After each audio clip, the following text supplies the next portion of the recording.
The Big Short, Inside the Doomsday Machine by Michael Lewis is a nonfiction book that narrates the events leading up to the 2008 financial crisis.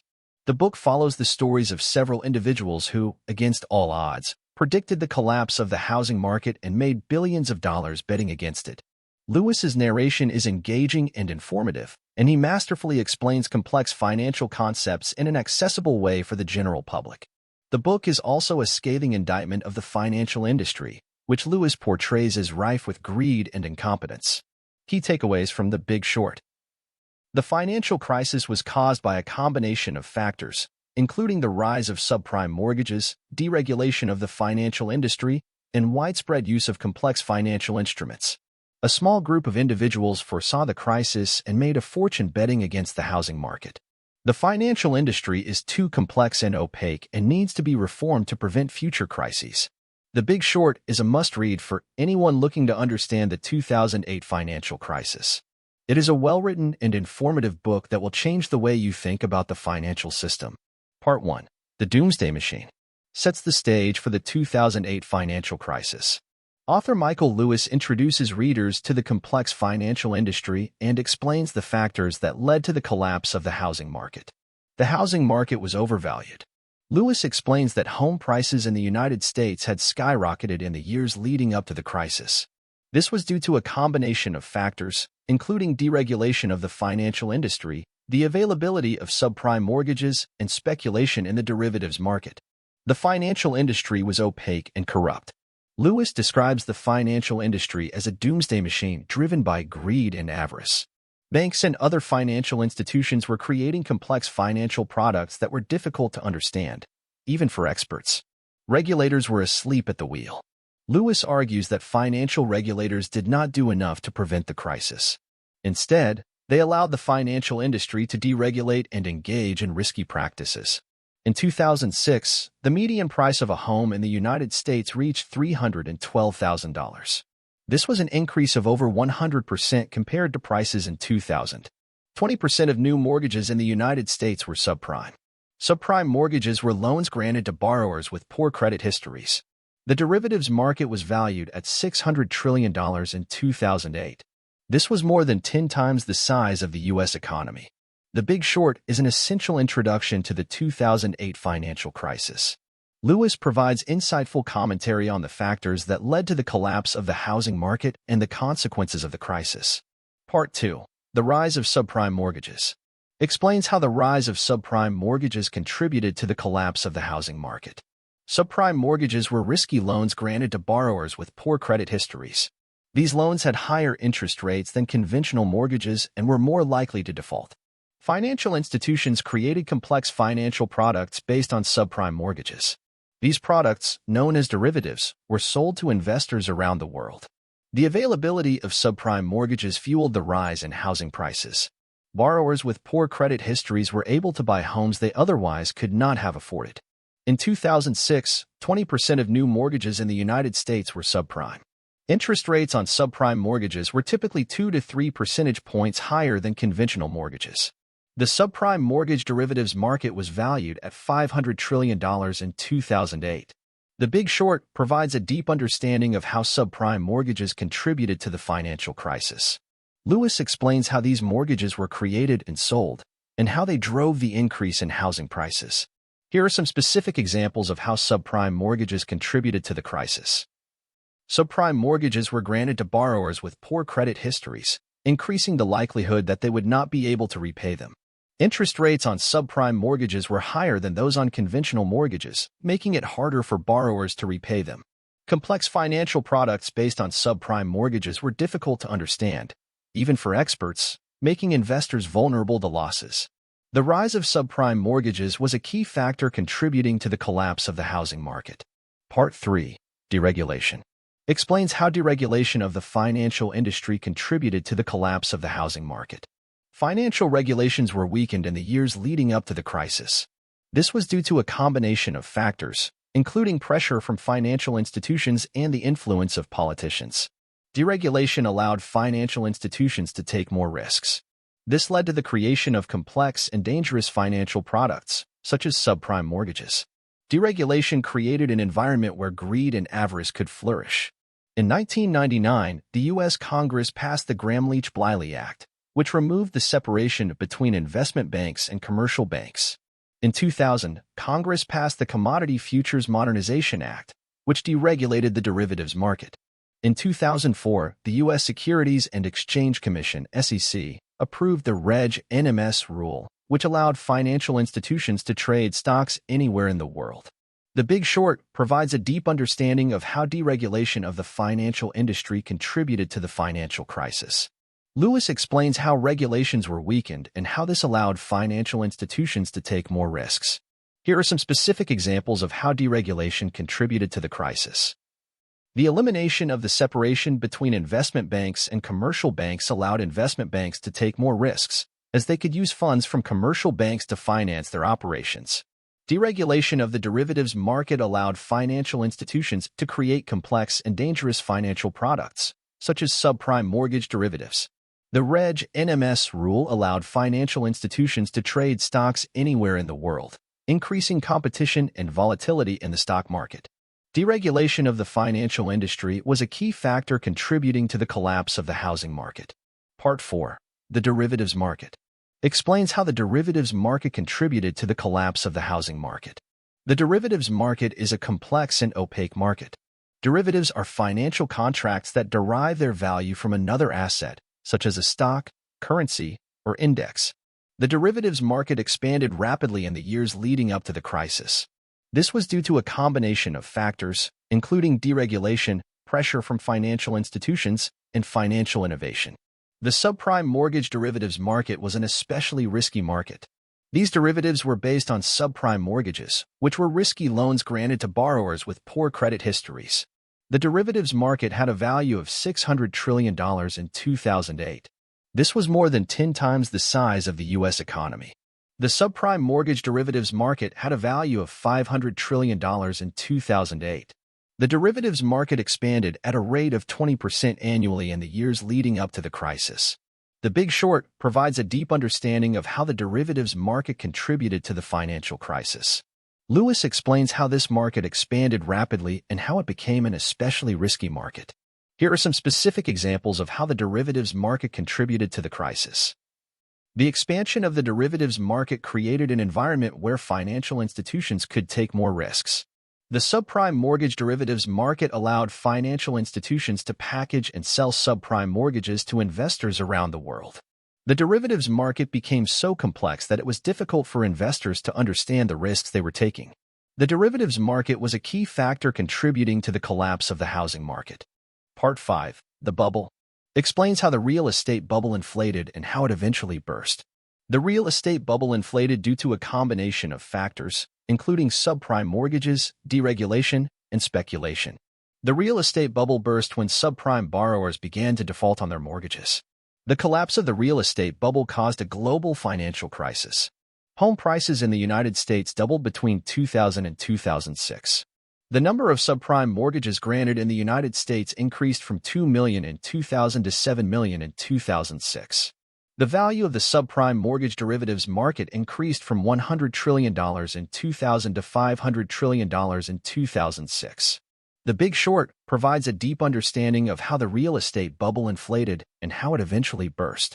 Lewis explains how key factors contributing to the bubble, including subprime mortgages, deregulation, and speculation, ultimately led to its collapse. Here are some specific examples of how the real estate bubble contributed to the crisis. Rising home prices made many people feel wealthy, increasing consumption and demand for credit. Deregulation allowed financial institutions to grant subprime mortgages to borrowers with poor credit histories. Speculation in the subprime mortgage derivatives market made the market even more vulnerable to a collapse. The collapse of the real estate bubble was a catastrophic event that had a devastating impact on the global economy. Part 6. Michael Burry tells the story of Michael Burry, a hedge fund manager who was one of the first to bid against the housing market. Michael Burry was a brilliant and insightful investor. Burry was able to see the collapse of the housing market before anyone else. Burry bid against the housing market through a financial instrument called a credit default swap. Burry began betting against the housing market in 2005. Burry bet $1.5 billion against the housing market.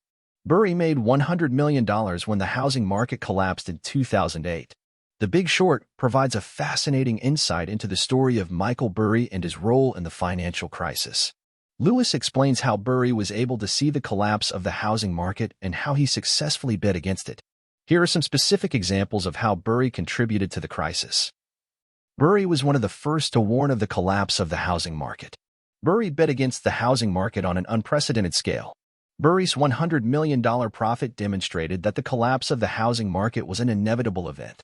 Michael Burry was an unlikely hero in the financial crisis. His insight and courage helped expose the risks of the housing market and prepare investors for the collapse. Part 7, The Fall, tells the story of the collapse of the housing market and the ensuing financial crisis. The collapse of the housing market was a catastrophic event. The financial crisis had a devastating impact on the global economy. Governments around the world had to intervene to prevent an economic depression. The S&P 500 index lost 57% of its value between 2007 and 2008. Unemployment in the United States increased from 4.7% in 2007 to 10% in 2009. The U.S. government injected $700 billion into the financial system to prevent a total collapse. The Big Short provides a detailed insight into the collapse of the housing market and the ensuing financial crisis. Lewis explains how the collapse of the housing market led to a global financial crisis and how governments around the world had to intervene to prevent an economic depression.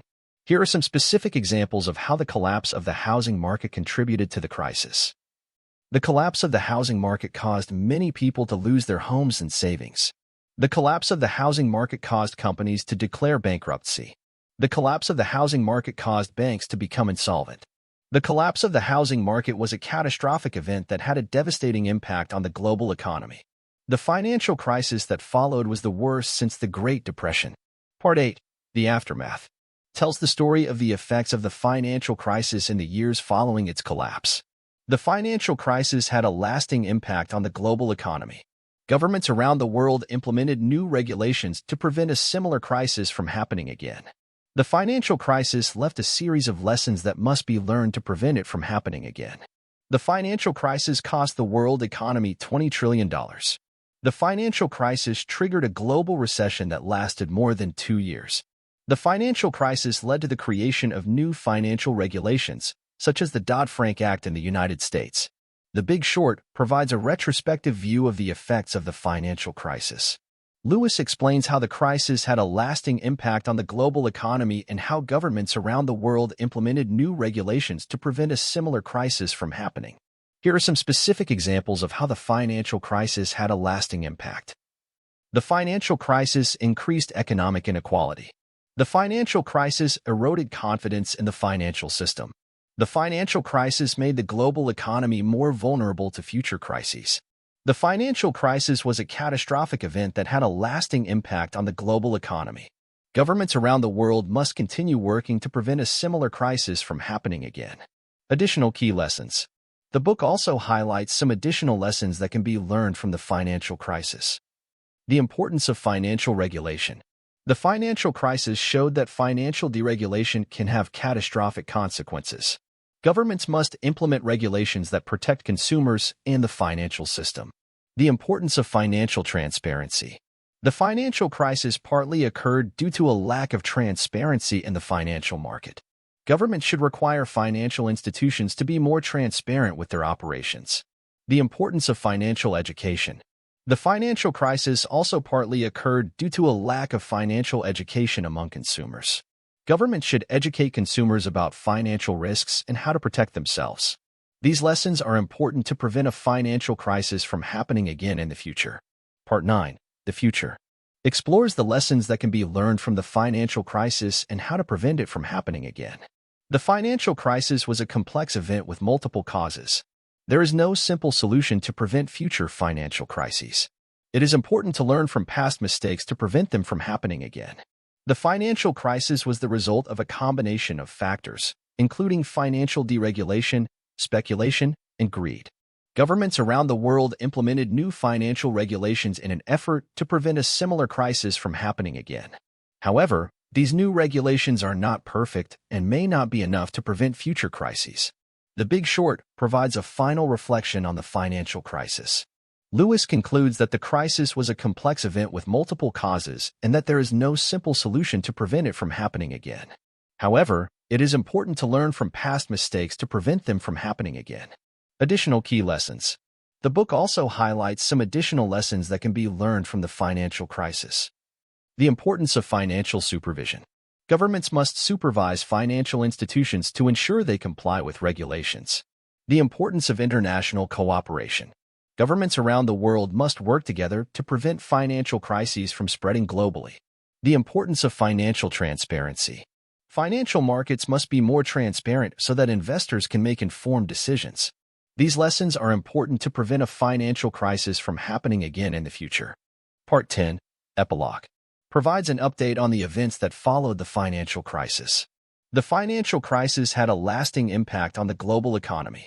Governments around the world implemented new financial regulations, but these regulations are not perfect. It is important to continue learning from past mistakes to prevent a similar crisis from happening again. The financial crisis cost the world economy $20 trillion. The financial crisis triggered a global recession that lasted more than 2 years. Governments around the world implemented new financial regulations, such as the Dodd-Frank Act in the United States. The Big Short provides a conclusion on the financial crisis. Lewis concludes that the crisis had a lasting impact on the global economy and that governments around the world must continue working to prevent a similar crisis from happening again. Additional key lessons. The book also highlights some additional lessons that can be learned from the financial crisis. The importance of financial regulation. New financial regulations have helped protect the financial system from future crises, but it is important to continue working to improve these regulations. The importance of financial supervision. Governments must continue to supervise financial institutions to ensure they comply with regulations. The importance of international cooperation. Governments around the world must continue working together to prevent financial crises from spreading globally. These lessons are important to prevent a financial crisis from happening again in the future. General conclusions. The book, The Big Short, is essential reading for anyone who wants to understand the financial crisis of 2008. The book provides a detailed insight into the events that led to the crisis, as well as the lessons that can be learned from it. The main conclusions of the book are as follows. The financial crisis was a complex event with multiple causes. Financial deregulation, speculation, and greed were key factors contributing to the crisis. There is no simple solution to prevent future financial crises. However, it is important to learn from past mistakes to prevent them from happening again. Governments around the world must continue working to strengthen the financial system and prevent a similar crisis from happening again. The book, The Big Short, is an important read for anyone who wants to be prepared for future financial crises. The book highlights the role of financial deregulation in the crisis. Financial deregulation allowed financial institutions to grant subprime mortgages to borrowers with poor credit histories. These subprime mortgages were more likely to default, contributing to the collapse of the housing market. The book also highlights the role of speculation in the crisis. Banks and other investors speculated with derivatives of subprime mortgages. This speculation made the market for subprime mortgage derivatives even more vulnerable to collapse. The book also highlights the role of greed in the crisis. Banks and other investors were motivated by greed to take risks that led to the crisis. In addition to these insights, the book also provides a fascinating insight into the characters involved in the crisis. Michael Burry, Steve Eisman, Greg Lippman, and other investors who bet against the housing market are complex and fascinating characters who help bring the story of the crisis to life.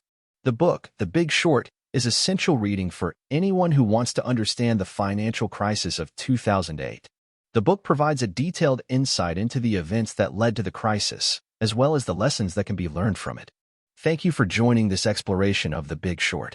Remember, knowledge is the first step towards change.